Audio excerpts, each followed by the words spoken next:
I hope everyone's well today. Hope this video finds you in good form, in good shape.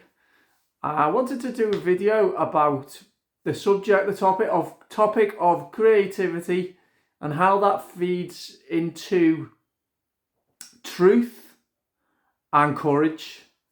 And the main kind of message I wanted to get across in this video was basically it was a thank you to anybody out there who's watching, or anybody out there in the world, in this crazy world, who is actually creating something or attempting to create something or build something, whatever that may be.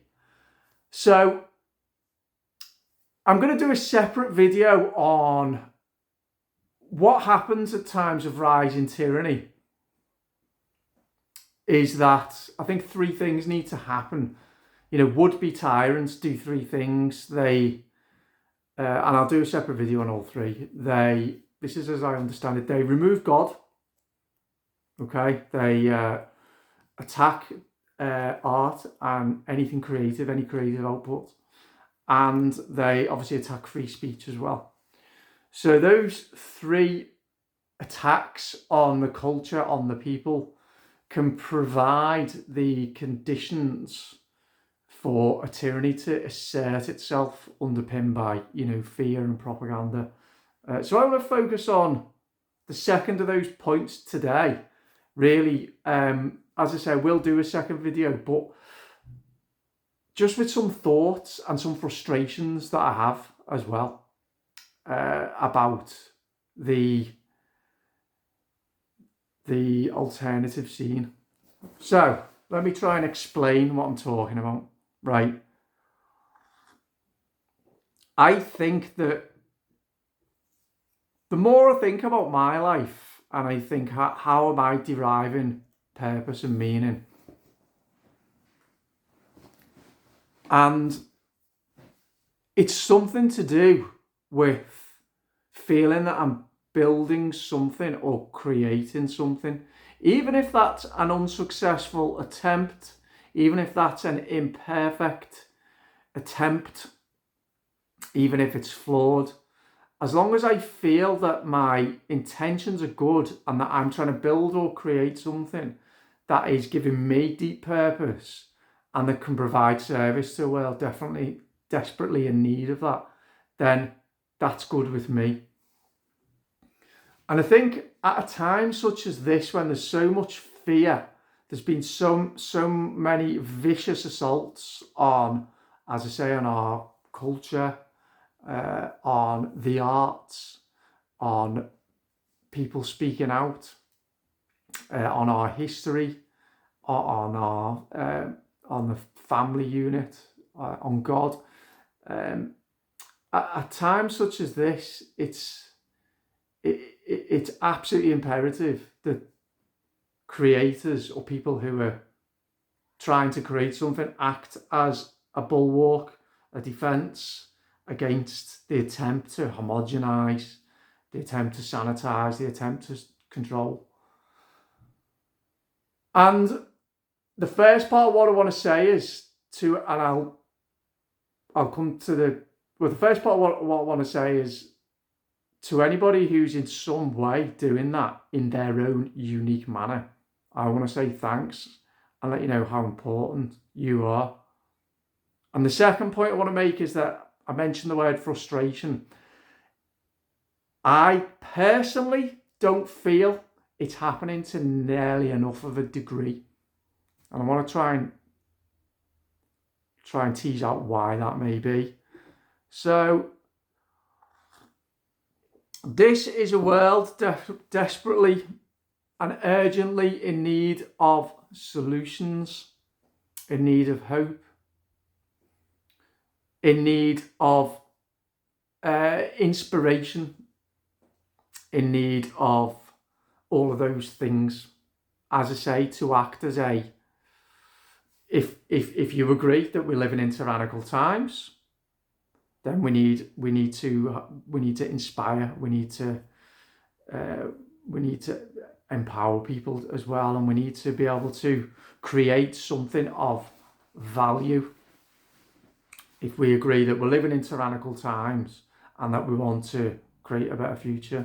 So for me, what I do is I write and I do these videos, and it's my attempt to articulate to you where I see society is at, and I try and where and what we need to do to escape this absolute terrifying mess that we're in. And how I personally do it is through trying to delve into and explore concepts and ideas. And I'm interested in psychology, I'm interested in theology, philosophy, culture, propaganda, and anything to do with ideas, behavioural manipulation, belief systems.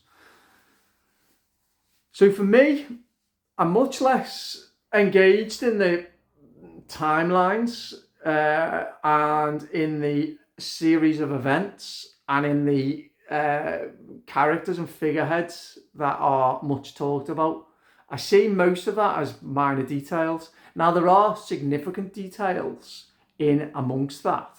So, for example, on Friday, when it was announced about the compulsory mandatory digital ID, that's something significant, and that's why I made a video about it. But there's so many red herrings and things that turn out to be insignificant, that turn out to be kind of like mini psyops or massive huge distractions that burn themselves out for after a week or so, or even after a few hours. I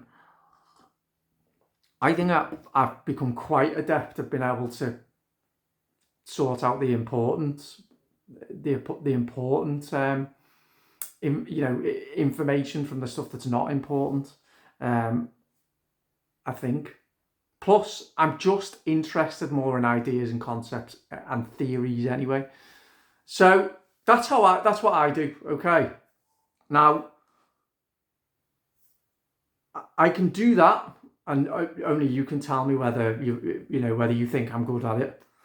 I can't, and I'm rubbish at building. I'm not a very practical person. I can't build things. I can't look at something and just intuitively see how it works. So I couldn't create like a fantastic model or build a house or anything like that. So I'm very much a believer in playing to your strengths. I'm not a jack of all trades. I believe in playing to your strengths and in trying to cultivate a network around you where everybody's got individual strengths, but real strengths. So I hope that my strength is in writing and communicating, but seeing, I think I see things clearly. Now, it might not be how you see it, it might not be how the next person sees it, but the clarity that I bring, I think that I might be quite skilled in talking about it and explaining why I think as I think. So that's called, some people call it critical thinking, or a unique, independent insight. Now, to link this to the frustrations that I have is, for a small channel like mine,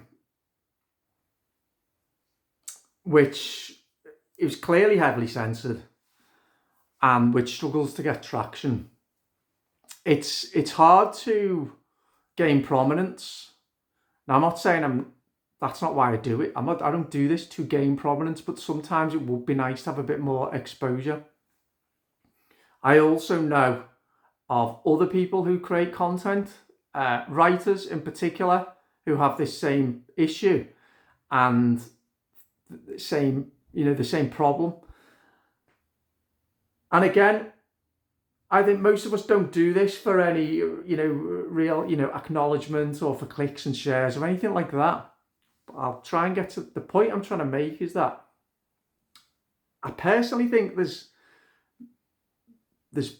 too many people kind of in the alternative scene. I don't know what to call it, but the people who are aware that they're being lied to, and they might say that they're part of the resistance.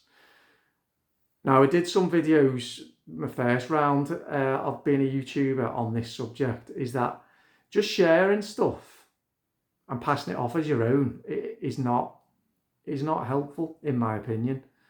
Now, there's nothing wrong in and of itself with sharing a video, with sharing a piece of writing, with sharing a podcast, whatever. But what's happened is that certain characters in the alternative scene have become kind of like the go-to guys for, I think, too many people. They have a much greater reach than, for example, this channel does. And I think it seems to me that a lot of people hang on these figureheads or characters every word, and their content is shared far and wide. And not only that, but just I have this saying: create, don't regurgitate. I made that one up. I'm claiming that as my own, because I think we live in a culture where, regurgitating info and regurgitated lifestyles is quite commonplace. Really relates to the deeply conformist culture that we, by and large, I would say, still have, albeit it's starting to change. There's not enough variety of opinion, is what I'm saying. There's not enough creative energy. Now, there is an emergent kind of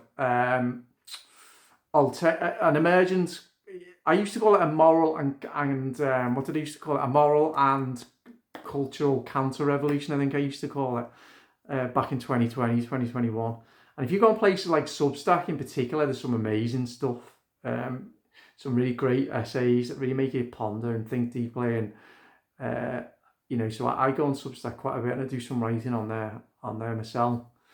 So it is happening, which is great, but not to enough of an extent. And not only that, because this is, as I say, this move to try to take on the corrupt governments, the organisations that are pushing all of this, and just the culture itself and the ideology that's embedded itself in society. It's not just like a YouTube. It's not just people like me who are trying to explain what's going on. Anybody who's creating anything is of value. So that could be anybody who's got a small independent business, which is very, very difficult. Anyone who's got an online business, also very, very difficult. Obviously with altruistic aims, I don't just mean any business. Anybody who's building anything, making something that inspires wonder, making something beautiful, creating art, creating songs, music, poetry, anything that involves the creative impulse at a time such as this is absolutely to be commended, and is so important. So, and the other frustrating thing, so if that's you, or if you know anybody who's doing that, then you are exceptionally valuable, in my opinion. Also, being able to watch something or read something and then impart what you actually think in your own words. So this is one of the reasons why I really enjoyed my YouTube the first time around, was because the audience that I've got, you watching it, and the interaction and the comments I used to receive, that was always very thoughtful and considered, and some complexity and depth to it. And I learned a lot. That, again, is in and of itself creating, because it's creating thoughts to respond to somebody else, to continue the conversation, to find our way to what's true. And it's a bit of a paradox, this, is that I receive, probably like you, I receive a lot of different bits of content from a lot of different people. And it's impossible to watch everything that I'm sent, or to read everything that I'm sent. But very rarely am I sent something from somebody that they've created themselves. And whenever those rare occasions that I am sent something that somebody's made themselves, I always make an effort to engage with it, you know, and to read it, listen to it, whatever. So you can end up in a typical week with different people having sent you hours and hours and hours of video footage to watch, and they're very passionate about that particular topic or that particular person who's saying it or that particular angle that they're interested in. So, you know, it could be anything. And then because you can't watch it, they may get frustrated with you, you know, because you've not come back to them to tell them what you think about what this other person has said. Whereas I would much prefer it if more of us were telling the world what we thought, you know, or as I say, creating something. So my kind of message is for anybody who is building something, creating something, telling the truth, whether that's through words or through art or through music, making something that helps others, that inspires, that you know, cultivates a sense of wonder and awe, anything like that at all. I want to say that we need you, and you're very, very important. And following on from that, if anyone else has got anything that they want to drop in the comments, a website, a YouTube channel, anything, why don't you drop in the comments a link so that everyone else who's watching this and me, we can look and we can see and we can try and get a little bit more eyes on it. So I hope this makes sense what I'm saying here. So there's some frustrations I've got. There's kind of like the paradox of being there's a paradox behind being a creator in times such as this, that because there's so much info out there, that not only are people reluctant or sometimes don't even see what you've done, but they want you to watch or read something that somebody else that they don't even know has done, because they've already got loads of eyes on it, so therefore it must be more important, it must carry more weight. There's a bit of is paradox the right word? I don't know. I hope you understand the points I'm trying to make them.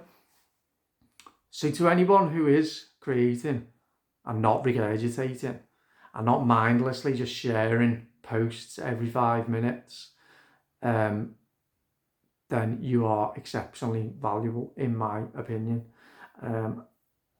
What I really am going to try and do with these videos as well is, you know, even if I've got some frustrations, to really try and focus on a positive angle with most of my videos, because the world, God knows the world needs that. Not positivity just for the sake of it, not airy-fairy toxic positivity, but tackling a subject and trying to tease out, okay, what's the positive angle to this. So I hope you enjoyed this video. Please let me know in the comments what you think of what I've said, what you agree with, what you don't agree with. And as I say, if anyone's got anything that they want others to have a look at, their work, then drop it in the comments. Don't forget, just while I think on as well,